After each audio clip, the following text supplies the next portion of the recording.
ఢిల్లీ వెళ్లారైతే మీరు. Last month వెళ్ళాను ma'am. 1 month before interview Delhi వెళ్ళాను మ్యామ్. ఎందుకని? ఇక్కడ లేనిది అక్కడ ఏముంటుందనుకున్నారు? అంటే అక్కడ డిఫరెంట్ మాక్ పానెల్స్ ఉంటాయి కాబట్టి నాకు ఇక్కడ గైడ్ చేసింది నేను అక్కడ ఎగ్జిక్యూట్ చేయడానికి కరెక్ట్‌గా ఉంటదా లేదా అని చెప్పి లాస్ట్ 1 మంత్ ఢిల్లీ వెళ్ళాను మ్యామ్. ఏమన్నారు వాళ్ళు యాక్చువల్లీ మీరు మాక్ ఇంటర్వ్యూస్ ఇచ్చిన తర్వాత?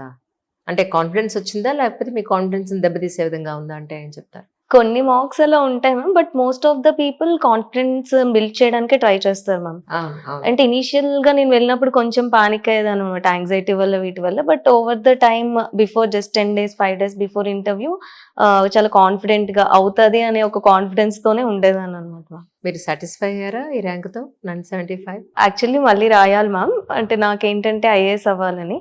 సో ఇప్పుడు వచ్చిందంతా సాటిస్ఫైడ్. బట్ ఇంకా ట్రై చేయాలన్న. 2025 ఇప్పుడు ఇస్తున్నారా? ఇప్పుడు బ్రేక్ తీసుకొని నెక్స్ట్ ఇయర్ ఇస్తారా? సో ఇంకా అయితే ప్రయత్నం చేస్తారు. లాస్ట్ అటెంప్ట్ వరకు ట్రై చేస్తారా? అంతకన్నా ముందరే అయిపోయేటట్టు చూస్తాను.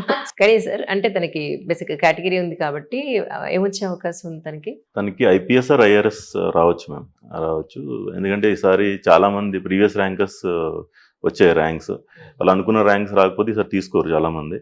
సో ఆ స్లైడింగ్లో ఈవెన్ ఐపీఎస్ కూడా రావచ్చు. Or best case scenario or IRS రావచ్చు.